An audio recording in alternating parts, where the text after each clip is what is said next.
السلام عليكم ورحمة الله وبركاته، ومرحبا بكم لبرنامجكم السيدة يانسن وجيرانها العرب.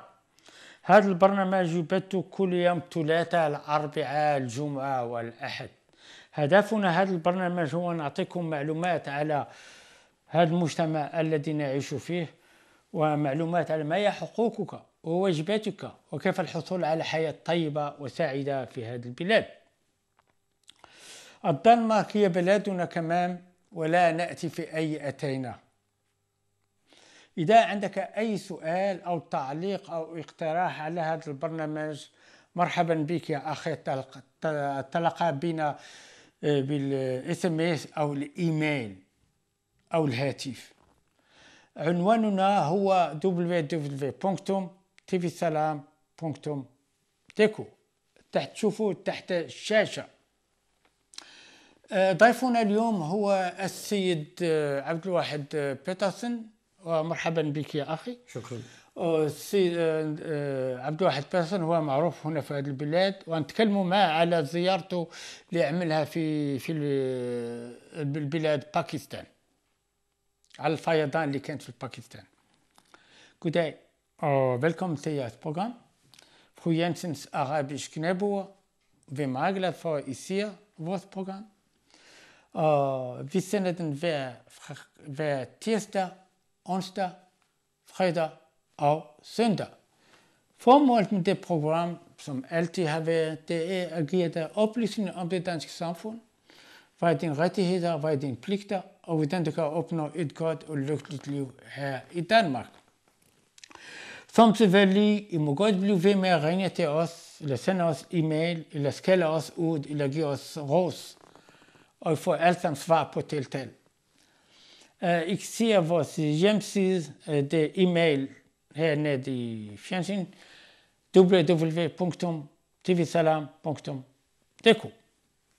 Programmet i dag har vi været så heldige med meget besvær endda at få fat i imam Abdul Wahid Petersen, og hjertelig velkommen til dig, Abdul Wahid. Tak skal du have. Og vi vil tale med ham på dansk om, hvad er det, han er ved hen og laver i Pakistan i det hele taget. Og det er det, vi skal have en orientering om. Abdul Wahid, du har lige været i Pakistan, ikke også? Jo. Var du på ferie dernede? Nej, det vil jeg ikke kalde det. Jeg er jo generalsekretær i Danish Muslim Aid, som er en nødhjælpsorganisation, der formidler nødhjælp og udvikling til en lang række lande rundt i verden. Og det var i den egenskab, altså som ansvarlig for vores arbejde ude i verden, at jeg var ude for at se på, hvordan de penge, vi har samlet ind i Danmark til oversvømmelsen i Pakistan, hvordan de helt konkret bliver brugt, og så at lægge planer for, hvad gør vi herfra og frem efter, hvordan bruger vi resten af de midler, vi har til oversvømmelserne derude. Hvordan var det? Jamen, det er jo meget, meget svært at beskrive, og jeg så jo også kun en meget lille del af det. For når vi taler om de her oversvømmelser, som ramte Pakistan op igennem ramadanen, og i virkeligheden stadigvæk finder sted i visse dele længere nede i den sydlige del af Pakistan, så taler vi altså om et område, der er på størrelse med Italien eller med Storbritannien. Vi taler altså om et meget, meget stort geografisk område, som om jeg så havde brugt hele tiden på at ligge og rejse rundt konstant, så ville jeg kun have set en lille brøkdel af det. Det er fuldstændig af bibelske dimensioner, når man forestiller sig, hvad der skete i Pakistan. For at give et billede af det, så var vi i en landsby, som hedder Nowshera. Og i Nowshera talte vi med folk, som havde boet der hele deres liv. De havde aldrig set. En mand, vi talte med, han var 82 år gammel, han sagde, at han havde aldrig set den slags oversvømmelser. De fortalte os, at da vandet begyndte at komme, den her landsby, den ligger ved Kabulfloden. Og Kabulfloden, den ligger meget langt nede i forhold til landsbyen. Og så begyndte Kabulfloden at komme op og op og op og op og op, og den begyndte at komme op i gaderne, som ligger måske 10 meter over normal vandstand, eller måske 12-15 meter over flodens normale vandspejl. Så kom vand bare op og op og op og op, var sten 10 meter, 15 meter, begyndte at gå op over husene.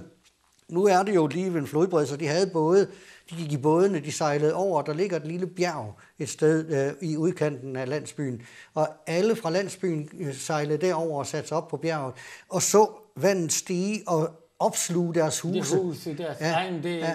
Og de sad deroppe på bjerget, mens regnen væltede ned i 3 dage og 3 nætter. Ingen proviant, ingenting. Sad bare der med deres familier, og vandet steg og steg og steg, og de sidder der. De har ikke yderligere steder at tage hen, og hvad gør de, hvis vandet bliver ved med at komme? Ikke? Det må have været så uhyggeligt at sidde deroppe.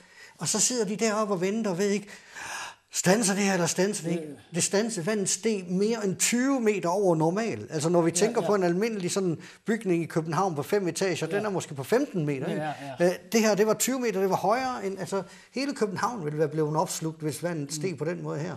Man siger også, at det var den værste katastrofe, som verden har kendt. Ja, de siger jo, at den var større end tsunamien og Haiti og det store jordskælv i Pakistan til sammen. Ja. Men heldigvis, der var ikke så mange mennesker, der mistede livet. Nej, de mistede ikke livet, men de mistede alt andet. Altså, vi besøgte jo steder, hvor alle huse var væk. Altså, der var ikke én familie, der havde fået lov at beholde deres hus. Og det er meget almindeligt, altså i mange landsbyer er det sådan, at de mistede alt. Ikke kun deres hus, men også alle de små ejendele. Altså det er folk, som i forvejen var ekstremt fattige. Og alt det der? Mange steder gik kreaturerne også. Nogle steder overlevede dyrene, nogle steder havde dyrene selv fundet ud af at holde sig svømmende i måske flere dage i træk og så videre. Det er et samfund, der vil simpelthen tilbage til crash, det vil sige intet. Det hele skal opbygges. Ja, det hele skal opbygges igen, og mange steder, faktisk de fleste steder, hvor de her oversvømmelser har været, der er det jo også sådan, at selv det grundvand, som der er, det blev forurenet, fordi når de her oversvømmelser kommer, ja, så er der dyr, der ligger og dør, og der er toiletter, der skyller op og så videre. Så der har jo været en voldsom forurening også i det vand, som så bagefter har lagt sig ned i området.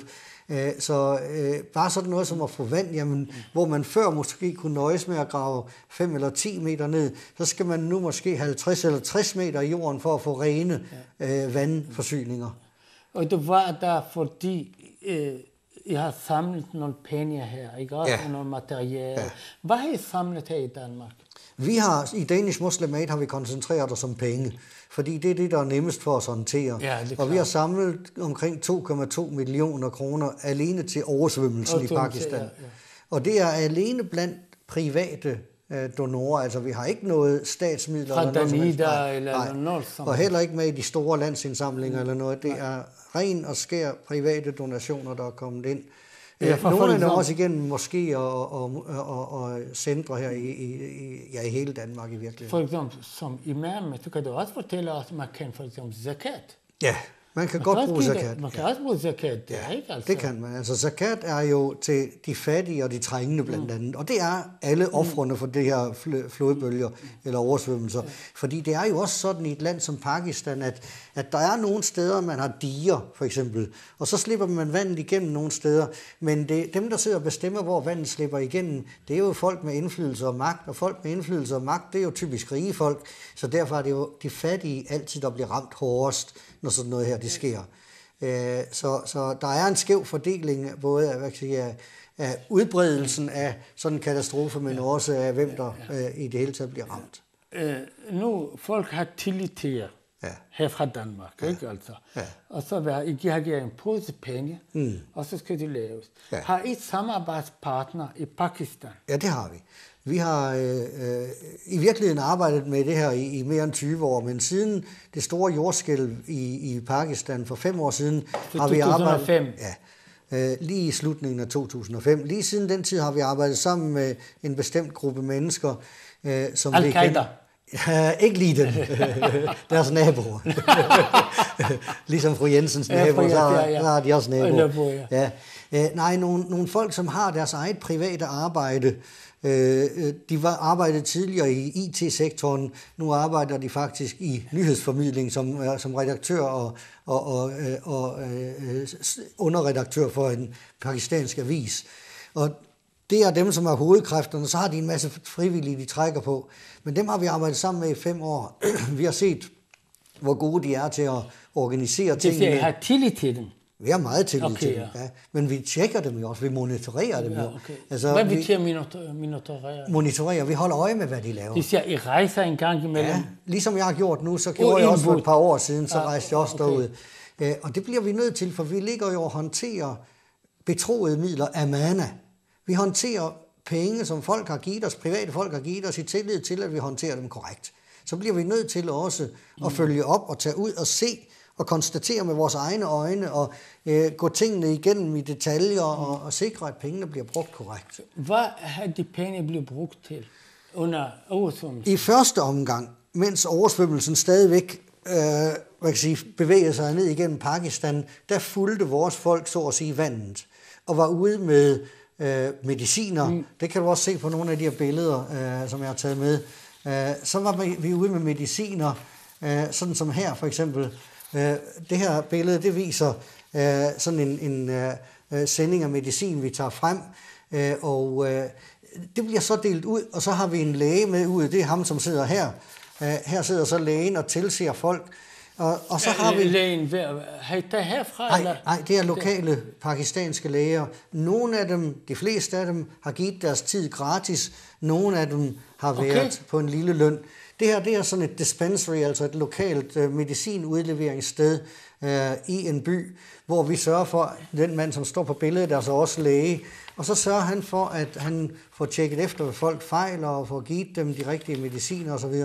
Så det gjorde vi i en væsentlig del af begyndelsen af perioden. Der fulgte vi simpelthen vandet ud og sørgede for medicin og lægebehandling, madforsyninger, vand, telte, tæpper, soveunderlag, alle sådan nogle nødforsyninger. Du som dansker, så kommer fra verdens fjerde rigeste land, og kom til det der forfærdelige katastrofe. Hvilken indtryk har det gjort på dig? Jamen det påvirker jo en meget, meget stærkt, når man ser sådan noget. Det kan ikke undgås.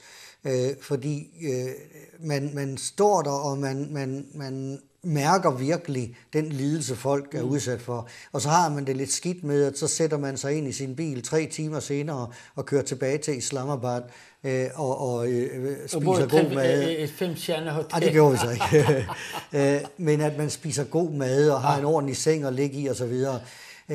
Og så ved man, at så sidder de folk derude lidt tilbage midt på marken, uden tag over hovedet, og midt i mudderet og sølet og så videre. Det er svært. Men indledningsvis var det så, hvad vi gjorde. Så fulgte vi vandet derned, så at sige, og leverede de der nødforsyninger. Men nu er vi så gået i gang med en anden del af processen, som er genopbygning af en udvalgt landsby. En landsby med 300 familier. Den landsby, hvor den her lille dreng står.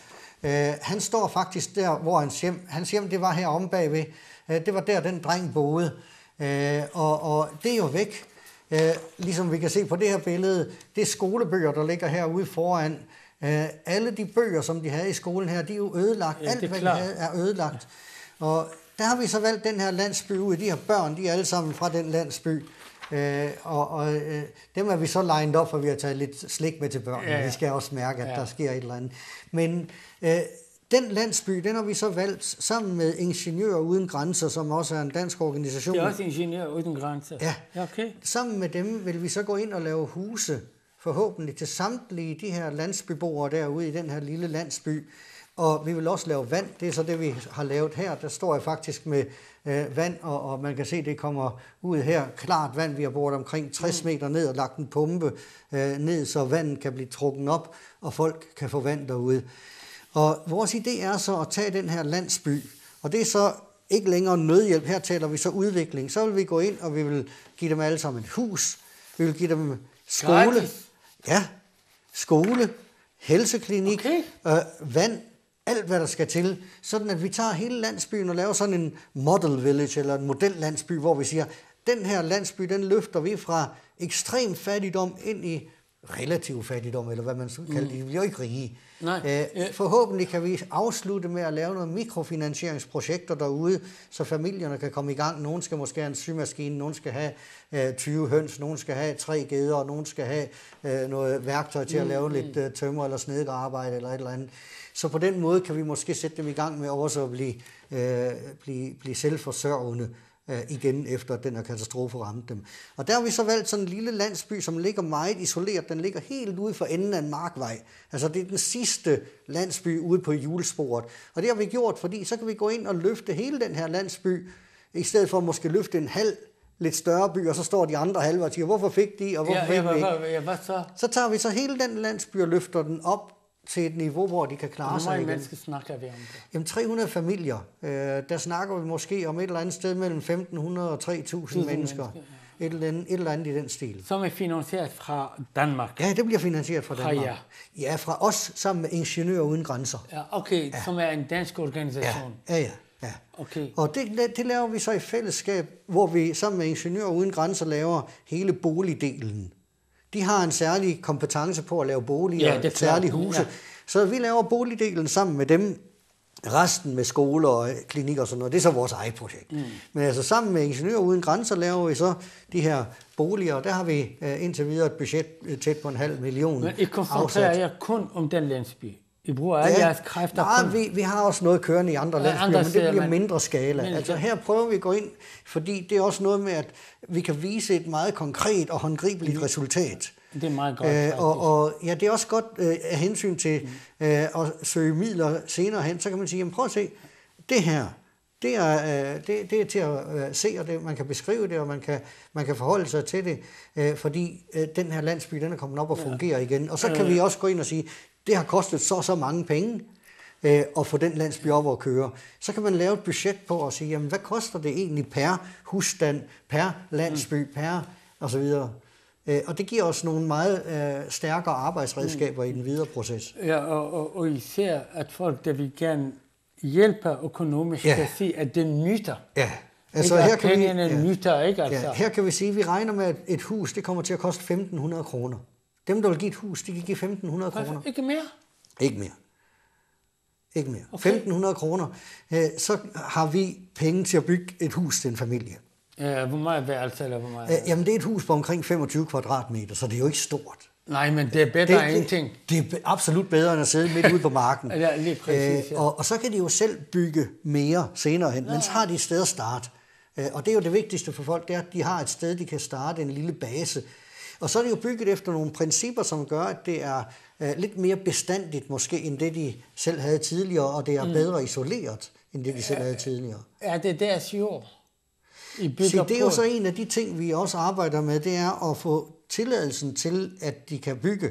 Nogle af dem ejer jorden, nogle af dem ejer ikke jorden. Okay. Og dem, der ikke ejer jorden, der bliver en del af det forberedende arbejde, vi skal lave, det bliver at sikre med den lokale landlord, husejer eller godsejer, ham der ejer jorden, det bliver at sikre, at folk kan få lov til at bygge. Måske endda få lov at overtage jorden. Det er en proces, vi skal i gang med. Og der er ideen selvfølgelig, at han skal have et eller andet. Det han skal have, det er, at han skal have name and fame. Lige præcis. Hvis han får det, hvis han får lov at stå og klippe snoren over og siger, jeg er the good guy her, det er mig, der sørger for.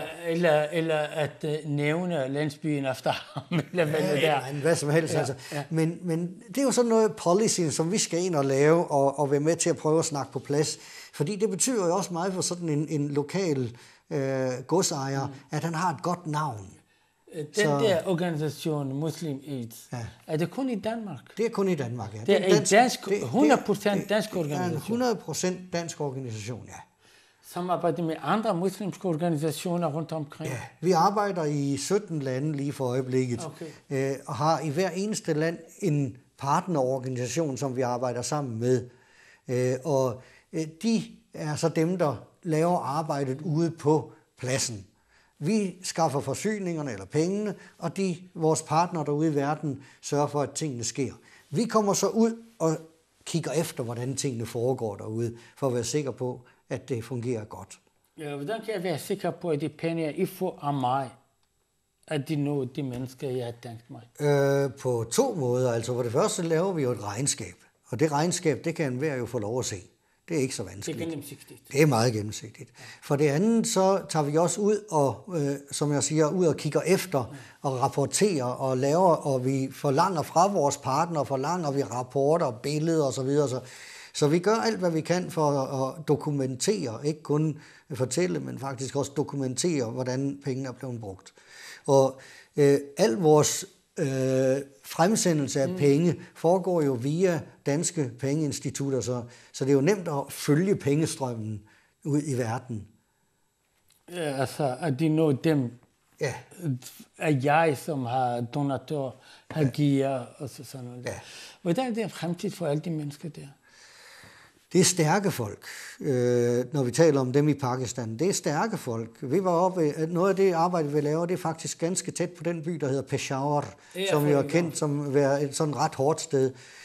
Og nu har jeg endda min datter med derude og fortalt hende, se det her, det er så et af de steder, der går for at være et af de farligste steder i verden. De var så søde. De tog så pænt imod, og de var så... Altså det var, så selvom vi kommer fra Danmark? Selvom vi kommer fra Danmark, ja. Mohammed Tiny og alt det selvom vi kommer herfra. De tog så pænt imod os, og gav os mad, og altså ud af den her fattige tilstand, de har, så bespiser de deres gæster på bedste vis. Ja. Og vi bliver taget så pænt imod. Og der kan man sige, jamen, vi arbejder med de der lokale samfund helt ude for enden af markvejen, og der ved vi, det virker godt. Og det dokumenterer vi. I er faktisk indirekte med til at give Danmark et godt ry. Ja, det vil jeg absolut mene, vi er. Efter alt den der Mohammed Tiny og alt det der, ikke? Altså. Det mener jeg i høj grad, vi er. For vi lægger jo ikke skjul på, vi kommer jo ud med vores logo, hvor der står Danish Muslim Aid. Nu kan det ikke lige ses på den der, men den der måske lidt tydeligere. Der står Danish Muslim Aid, når vi kommer ud. Alle kan se. Er danskere? Ja. Har I dansk flag med? Nej, vi har ikke dansk flag med. Vi har heller ikke pakistansk flag med. Nej. Vi har vores eget logo med derud, og når folk spørger os, hvor vi kommer fra, jamen, så fortæller vi dem det. Men vi kommer lige bort fra der fremtiden. Ja, de her folk, det er jo folk, som lever i et land, der har været udsat for, og stadigvæk er udsat for meget store udfordringer. For 5 år siden var der det store jordskælv. Så kom der kort efter en stor oversvømmelse i Baluchistan. Så kom der kampen op i Swat, hvor